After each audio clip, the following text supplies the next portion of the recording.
Neighbourhood policing has come a long way since the days of Dixon of Dock Green. Good evening, all. From inner city estates to suburbia, this new generation of community police officers are on the front line. Their aim is to develop a stronger bond with the community. Have you had any problems then over the last week? Crack down on the crimes taking place on their doorstep. You been drinking tonight? No. Where's your speech sled then? Formulate fast action plans to take down the criminals. Can't be too careful. Who do you think you are? In this new series of Neighbourhood Blues, we go to the Humberside police region and get exclusive access to 24 teams of neighbourhood police officers. You'll do this, mate. As they tackle the problems blighting local people. You're now under arrest on suspicion of possession with intent to supply a controlled drug. And rise to the challenge of making the streets a safer place.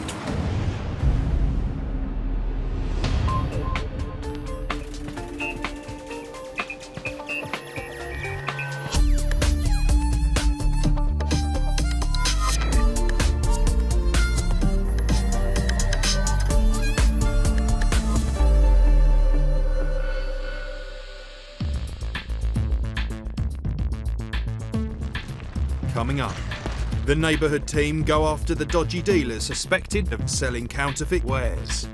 In his pocket, got a small bag with says about 100 tablets in there. We go inside the imposing mansion house hiding a very weedy little secret.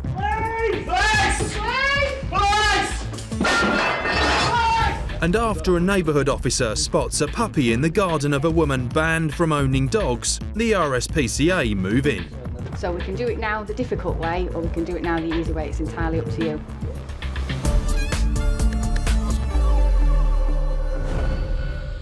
The police are often criticised for not being tough enough on the types of everyday crimes that can ruin people's lives.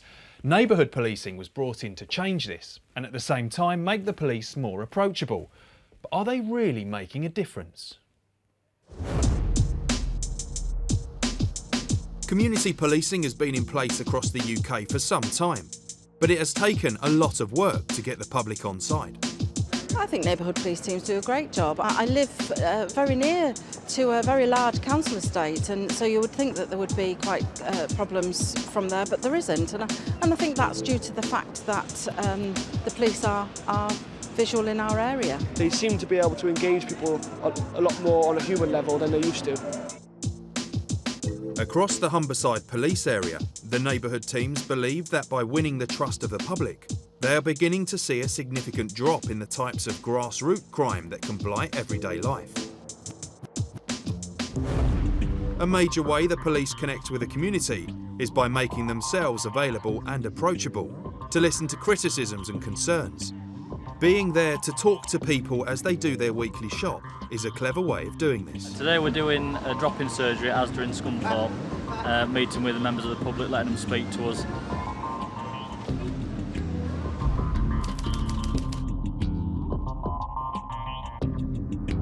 And if they want to ask us any questions, we give them advice, crime prevention advice. Local man Benny knows firsthand the difference community policing has made where he lives. Sorting things out.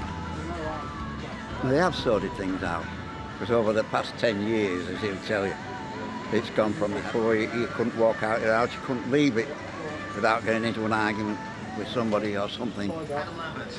Now, different altogether. Everybody talks to each other, civil, and that's it. We're neighbours. It's all down to the hard work of these and the council. But they've had to gain the trust, and we've had to gain the trust of them. Yeah, ta-da.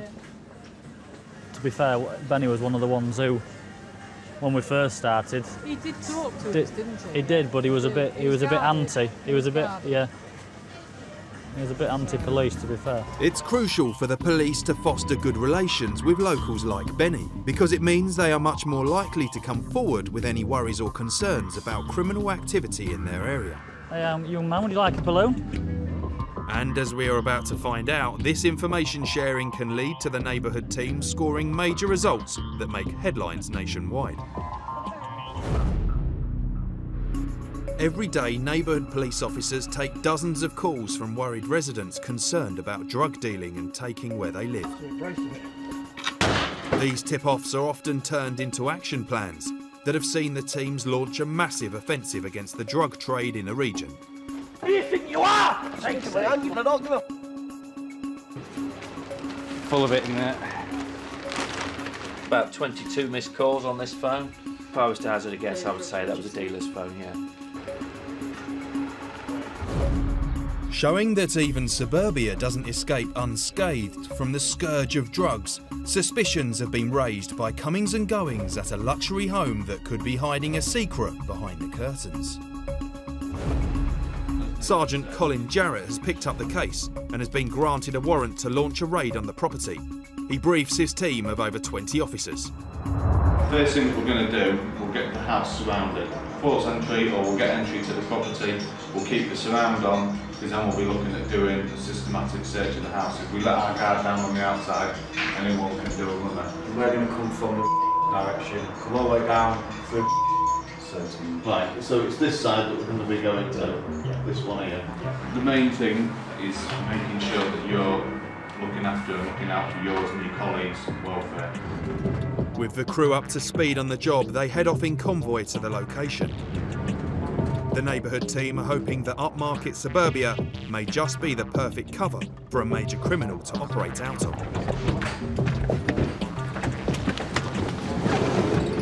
On arrival at the house, Colin musters his men into two groups, a strike unit to enter the house and a group to create a cordon. Oh, got them ladders, Paul, because with his gates. The police need to lock down the grounds of the property to prevent anyone escaping. Mindful that a watchman may have seen them coming, the team move in fast, entering the property by force. We'll get through, we just need the crowbar.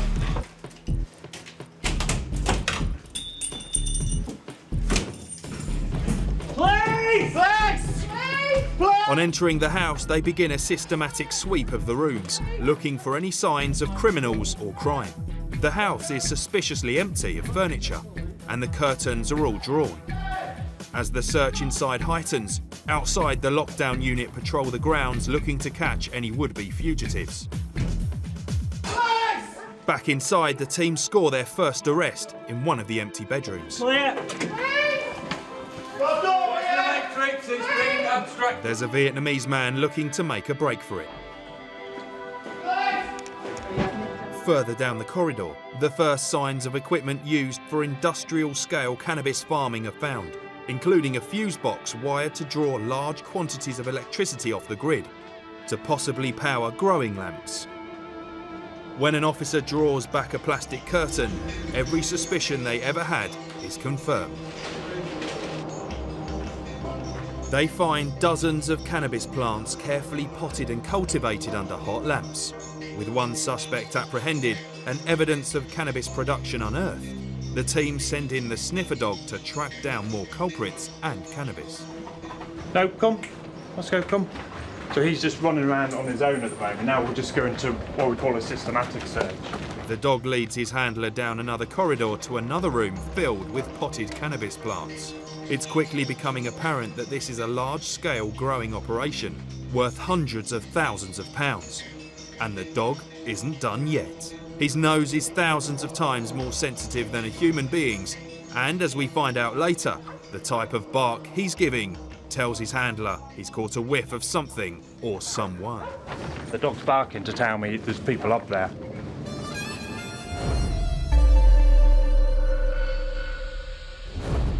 Putting the bad boys of the drug trade out of business makes big headlines for the neighbourhood teams. But more important is the work they do building close ties with the local community. This can lead to information about crimes being passed from the public to the police.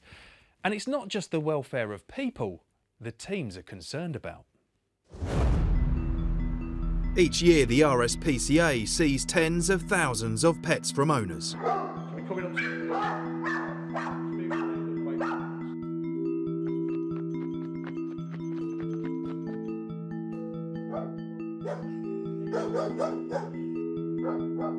Most of these irresponsible owners are then banned from keeping animals. Malnourished. He seems to be difficulty walking on his back legs. I don't know whether it's a disability. But for some, this isn't enough of a deterrent. Today, one of the neighbourhood teams has given PC Rich Watson some worrying information about a young dog being kept nearby. Yesterday, one of our PCSOs was spotted an Akita puppy in the back garden of a property nearby. No shelter for the puppy. It transpires that through checks made that the lady who lives at that address, who has this dog, she is actually being issued with a 10-year banning order on dogs. So she's not allowed to keep dogs, and it would appear that she has yet another dog. So we're going to go around there now, seize the dog from her, and the RSPCA officer will deal with her for the relevant offences. It's RSPCA Inspector Sarah Keith who will seize any dogs they find being kept illegally at the property. Welcome to see you, mate. Yeah, sort your dog. Again. Rich and Sarah head to the house. On the way, they meet the woman's partner. Is the dog in the house? Okay. He's in. I need to speak to her. Out the back because I need to interview her in relation to breach of disqualification. He's going to arrest her now because that is an arrestable offence for breach of disqualification. If there's issues over the dog and the way the dog's being kept, you can be interviewed in relation to that. So we can do it now the difficult way, or we can do it now the easy way. It's entirely up to you. You want to show me where the dog is at the moment and where it's being kept, and I'll decide whether I need to interview you as well. She's got a 10-year ban from dogs, so she's the registered tenant at the address. There is a dog living at the address. She's in breach of her disqualification, so we're here today to get the dog and interview her about that offence. They head inside to speak to the woman, but a tough line needs to be taken by both Sarah and Rich to get to the dog. She's in breach of a disqualification order. I don't care. It's in her house. You don't live here, do you? Officially. So basically, seizing your dog. All right, it's under section 19 of PERS. The puppy is seized, and Sarah's relieved to find him in a reasonably good condition. It's in reasonable nick, yes. The girl who is being interviewed is claiming it's not her dog and it belongs to her boyfriend, who lives at the address but isn't actually registered as living there as far as the council are concerned. The likelihood is we will have to wait and make let the courts decide, make a decision as to the fate of this dog.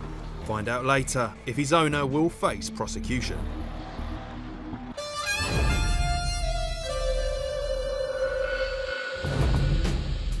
The UK trade in fake designer gear is worth over £1 billion a year. Eager for a bargain, many people don't think twice about picking up an imitation at a fraction of the high street price. Many of these knockoffs are made in sweatshops from materials that are toxic, and the proceeds used to fund drug smuggling and people trafficking. Across the country, people are getting wise to their dangers. Counterfeit goods being sold without the quality control is wrong. It's wrong to very wrong. You get issues obviously with toys that are made abroad and have dangerous paints on them, dangerous dyes in them. They're not well put together and taken apart and they've got sharp edges. So I think counterfeit goods starts from being bad to going to be extremely serious. I think especially with children's toys it's kind of horrendous because especially when they hear all the stories of there being lead, paint being used and things like that, and there can't be that kind of quality control with counterfeits, so it's a big problem. Over in Hull, a dramatic rise in the sale of counterfeit goods at market stalls and by street peddlers has seen the team take action. I'm down to work with one of our partner agencies, Trading Standards. We're going to be working at one of the local markets where they believe that there are some counterfeit toys being sold. They're dangerous, they fall apart, they can injure children. People are buying these, they're buying them cheap, they think they're getting the real thing, and it isn't.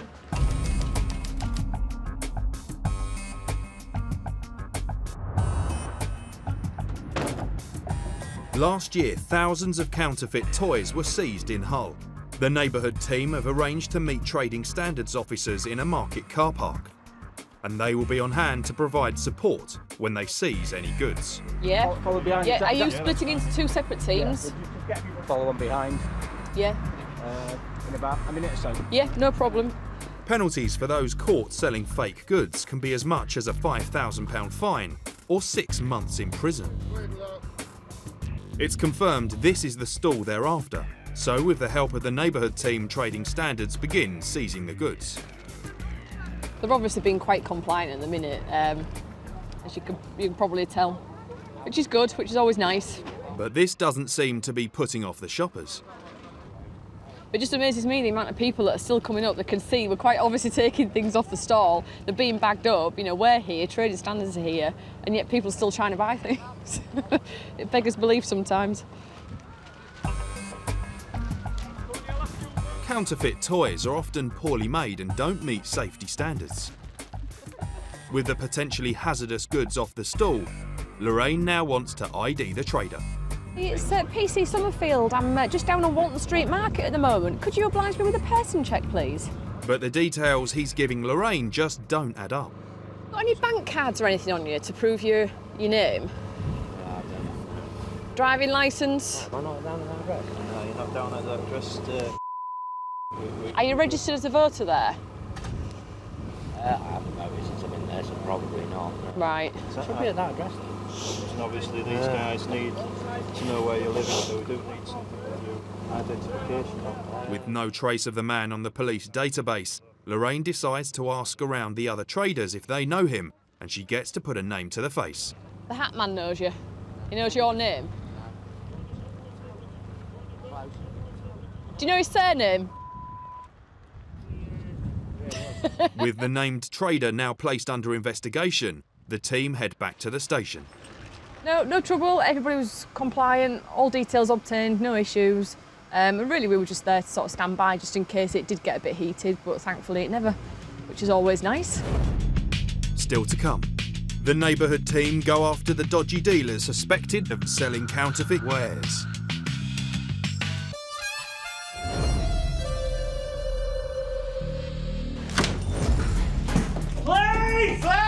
Earlier, the team raided a very unlikely-looking drugs factory housed in an executive-style home. On searching the property, they found cannabis ready to crop with a street value of £113,000. The sniffer dog may be done with searching out the drugs, but something, or more precisely someone, has caught his attention. I'm in the attic. The dog's barking to tell me there's people up there.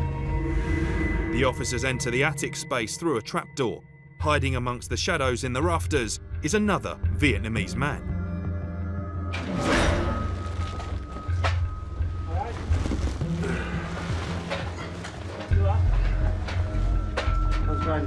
With 2 arrests under their belts, Colin Jarrett marshals the team into a fresh search group to explore the vast and rambling mansion. We'll get these sorted and then we'll have a good look around to see the exact scale of it. Come on. He's cleared the building now. He just told me there's someone in the loft. It's bone time for the sniffer dog, who with his job done is taken for a well-earned treat. You understand English? Back outside, another officer is taking one of the apprehended men to the van so he can be transferred to custody for questioning. Hello for me. Need to search properties, okay? Just in case he's got any objects. Obviously he's going in the back of the van now, whether he's got any objects on him that obviously he can cause harm to himself with or harm to anybody else. It's a case we search before we get him to custody. Step up there. Just have a seat. Sit down for me, please. Sit down.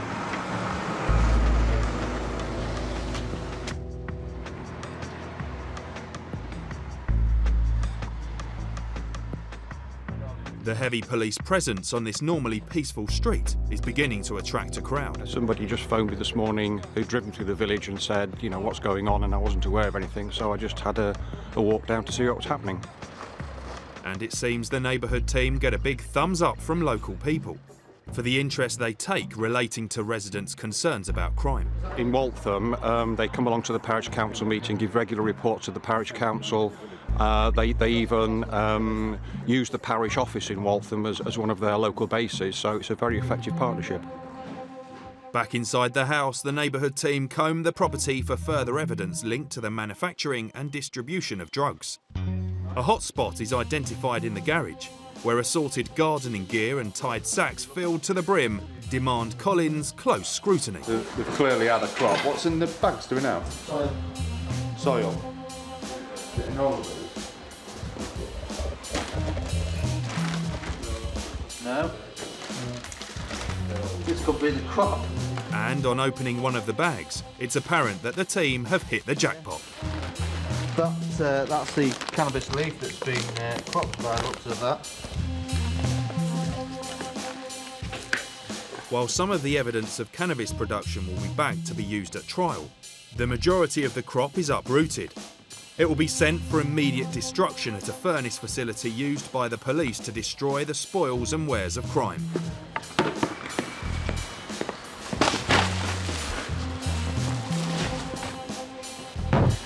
Mate, are we smashing all these? Yeah, all 4, even the new ones. Another problem Colin needs to tackle is to get the experts in to make the illegal wiring safe. Could you contact the electricity board, please, and arrange for someone to come down and isolate this property? There is a bypass here. Scenes of crime officers and CID have also arrived on the scene, looking for any identifying marks that can link the criminals to the cultivation of cannabis. Well, there's still lights on in there. And it's not just extra coppers who've arrived to take a look. As we find out later, the team round up their suspects and begin to examine the major haul of illegal drugs.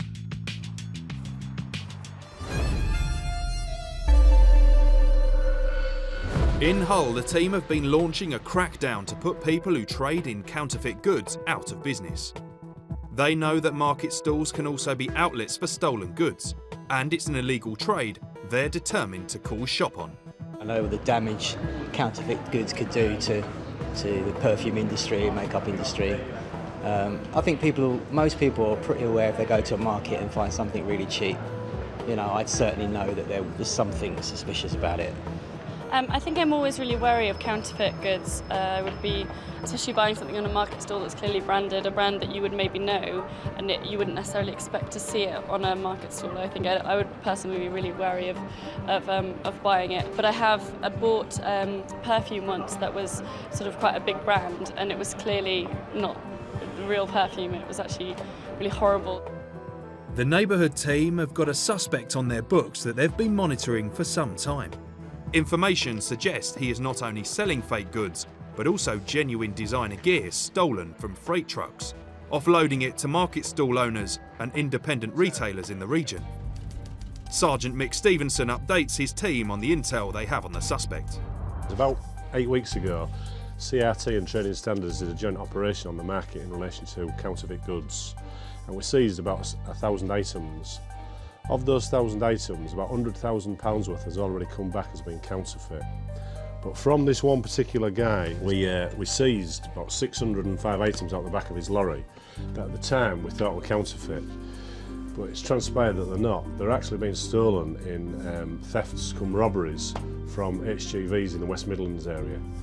On one job, there was £1 million worth of jeans stolen, and the bulk of what we recovered the other week. The team are going to try to intercept the suspect before dawn. He's due to make a delivery of goods to traders at the local street market. But instead of buyers, he's about to be greeted by the coppers. OK, as soon as we sight it, we'll let you know. They put the area under surveillance and sit and wait. We'll let you know when it passes by. We'll follow it down, and then we'll let you do the dirty deed at that end of it. Roger. After a few minutes, they spot the suspect's vehicle. He's just coming on now, followed by a smaller white van. He's taking the first right into Walton Street Market. No sooner has he stepped out of his van, the team move in to arrest him. To let you know, we've been doing some inquiries in relation to that property that we seized from you the other week. Yeah. And it's come back as stolen property, as right. That. So obviously we need to speak to you about that. Right, yeah. As the cuffs go on, the police break more bad news. He's not just losing his stock, but his truck too. Mr. What we're going to do, because your vehicle has obviously been used in the commission of crime, i.e. the last time that we seized the articles from you, and there's possibly some more this time, we're going to seize the vehicle. So we're going to recover it to the police station at the moment. Both the man and his van are taken back to the station so the team can investigate further. As day breaks, the team make an inventory of the contents of the man's truck and it's not long before they find boxes and boxes of what could be incriminating evidence. But from what we've taken off the van so far, some of that is identical to some of the property already identified as being stolen. So clearly we've got the batch numbers and that to sort out and get them off to the manufacturers and see if they can identify them for us. The man has subsequently been charged with facilitating the acquisition of criminal property and is awaiting his day in court.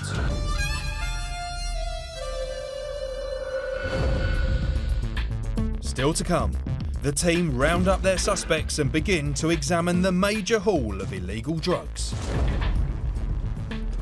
The police team up with the RSPCA to arrest a woman banned from keeping dogs. She's saying she doesn't own it and she doesn't keep it. She participates in that keeping on a daily basis simply by living in a house with it. And a man suspected of peddling more than just fake designer goods gets nicked. Basically, he's got a large quantity of counterfeit aftershaves, watches, Ralph Lauren t-shirts. Sergeant Steve Lamb and PC Gareth Walker are two of Hull's most familiar faces. Most days they can be seen out and about or responding to direct calls for help. For me, neighbourhood policing is all about trying to provide a really good policing service to the communities that we serve. They are both good old-fashioned coppers at heart. Please, don't insult my intelligence, please. Who know that community police work makes a real difference. Within a neighbourhood, most of the complaints that we receive, we have lots of neighbour disputes to resolve. Working in a busy town centre, we have lots of complaints. Retail crime takes up a lot of our time. Other incidents that happen in the town centre, people are blighted by street drinkers. So a lot of our everyday work is geared towards that, particularly in the town centre during both the daytime and the nighttime economy. A key skill of any neighbourhood police officer is to know your patch and the people on it. Within a neighbourhood team, you really do know the people that are affecting you every day, the people that are harming your communities most. So they're the ones that you're going to target regularly and try and do something positively. But Steve knows that it's crucial to keep the public on side in the fight against crime. We obviously encourage our communities to speak to us. A number of different, we're using, we have regular meetings, surgeries, we use social sort of networking sites. Some of our information comes to us via our partners within the Hull City Council. Just by simply speaking to people on the street. We're only as good as the information that we're getting, really. And if the information is current, it's up to date, then we will react to it and we'll work with it and we'll try and do something with it. As Gareth confirms, it's all about making neighbourhoods safer, happier places. Neighbourhood policing has a key role to play within the policing structure as a whole, as CID do, as the incident response teams do. Our main focus is about improving the quality of life for local residents and making their lives easier to live with. If they've got constant antisocial behaviour that's taking place, or they've got neighbours that are causing them annoyance, then somebody has to do with that. Before neighbourhood policing was introduced, their problems would get passed from the police to the council to social services to different departments, whereas now neighbourhood policing can take a grip of the problems and actually get results for the people that it's affecting. In my 11 years of policing, this is the best job that I've done. And I think it's just this particular neighbourhood team as well is because you have got a very busy city centre. It changes on a night time, moves into that nighttime economy. But outside of that, we've got some very busy sort of housing estates and all the problems that brings. And there's all sorts of stuff. So for me, it's certainly the best job that I've done in the service, yeah.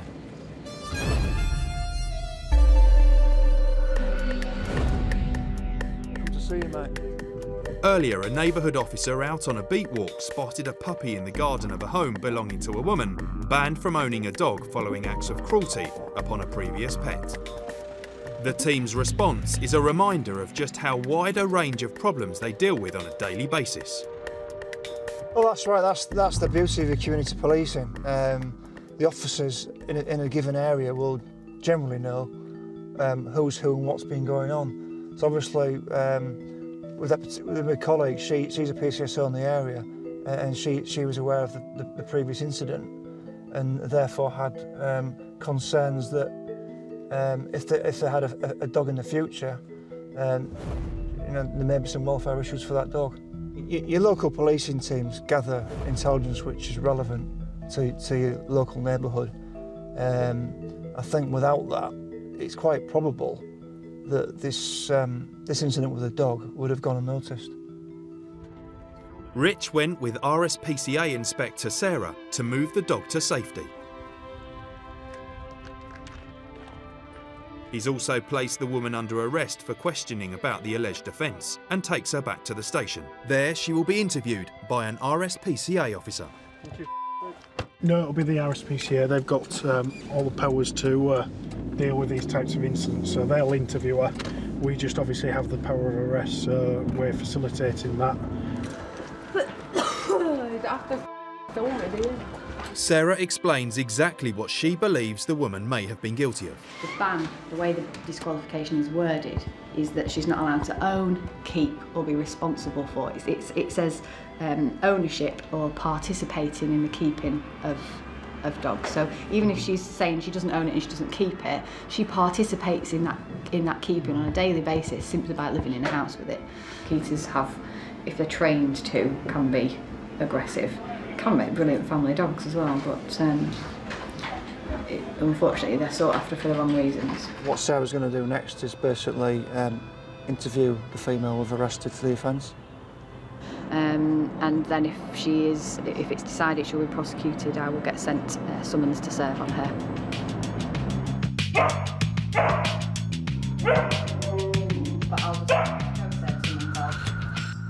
The case against the woman who breached her dog disqualification order is ongoing.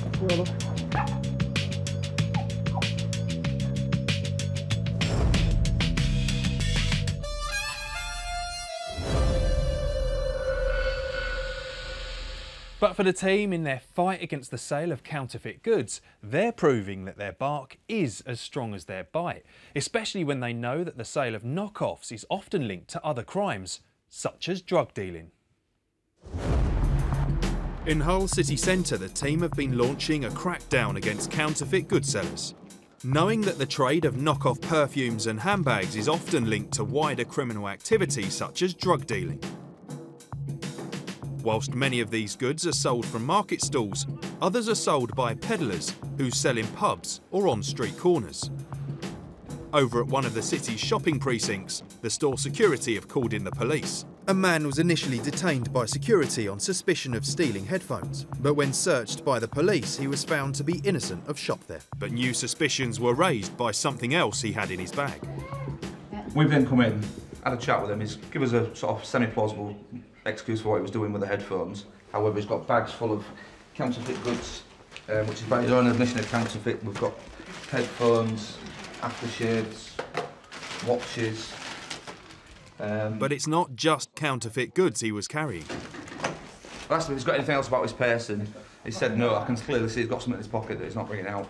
Checked his pocket, and in his pocket we've got a small bag with says about 100 tablets in there. There's exactly 100. Yeah. And he's admitted that he's purchased them. Sleeping tablets, I use them, I need them. Sleeping tablets are popular on the black market with clubbers and ravers, and if supplied without a prescription, they can be considered to be a Class B drug under the Misuse of Drugs Act. The man is claiming they are for his own personal use, but the team are unconvinced in calling their governor, Sergeant Steve Lamb, to search the man. I just need to do a quick search. You don't have to get any clothes off, it's no problem at all, mate. Just a quick pad down, just for their safety. I've done it already, but... OK, buddy. Right, so nothing else in your pockets? No. No sharps, nothing that'll help me. OK, mate? Quick flip there, mate. No more drugs are found, but the team decide to take him back to the station so he can be searched more thoroughly. Do I have to walk up the shop like this? Yes. When they've even stolen anything from this shop? Delta 23. Yeah, OK, fair enough. Basically, he's got a large quantity of counterfeit aftershaves, watches, Ralph Lauren t-shirts, Lacoste t-shirts, which is admitted they're all imported from Thailand, and he sells them in the local pubs. But the counterfeit goods could be the least of his worries. Yeah, he's got a small package with him, which contains about 100 blue tablets, which are benzodiazepam, which obviously he's got unlawful possession of as well, so that's why he's been arrested as well. Possession with intent to supply those tablets. Mind that bit.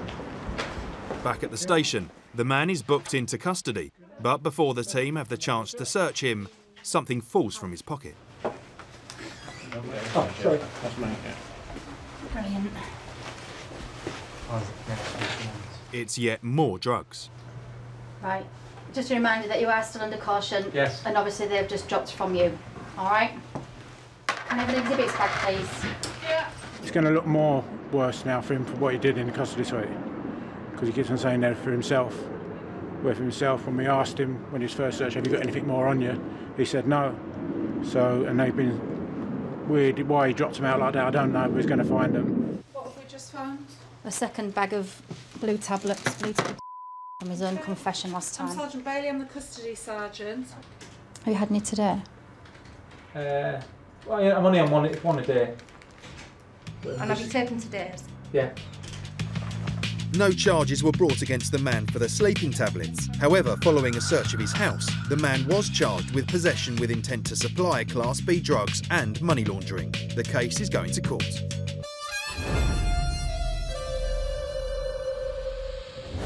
Back over in Grimsby, the police have descended on suburbia to bust a cannabis farm hidden by the facade of an executive home in one of the most upmarket streets in the region. Hundreds of plants with a street value of tens of thousands of pounds have been seized and 2 men arrested. Back at the house, the team have done a final tally of everything they've seized. 330 plants in total. Right, good haul, good haul. And then in the garage from a previous harvest, we've got pots and root balls of 136. We're looking at roughly around about £180,000 worth of cannabis plants. Yeah, which is, you know, it's a significant haul. That's £180,000 worth of drugs that have been taken off the streets. So I'm very impressed with that. The haul means that the neighbourhood police have seized a staggering £4 million worth of cannabis this year alone. Yeah, we've managed to get everything removed from the house. It'll be a case of getting it as tidy as we can possibly get it, ready for the occupants or the owners of the house to obviously return to it, and they'll have to take up the issues of damage that's been caused by the people inside there. Obviously the investigation's going to continue. That'll be going on through to today, possibly into tomorrow, with the serious crime team. So it's just a case of now the next stage continues. The 2 men captured at the house were both found guilty of producing a controlled Class B drug. Their green fingers earned them both a 30-month stretch inside. The man who rented the house was arrested and charged with being concerned in the production of a Class B drug, but his case was dismissed in court as no evidence was offered and he was found not guilty.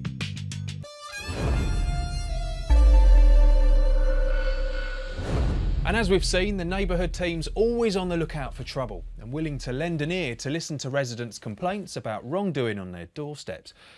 But the information gathering's only worth anything if the intel leads to criminals getting caught. Coming up next time, the sticky-fingered, foul-mouthed shoplifter feeling the full force of the law. You think I haven't forgot your face, you The team take a zero-tolerance approach to tearaway teams. You can't stand still for 2 minutes. You're asking to be locked up. Your eyes are all over the place. And the police find more than one type of grass growing around this man's shed. This shed's also full of cannabis plants, so we'll be seizing all the plants that are in this one as well.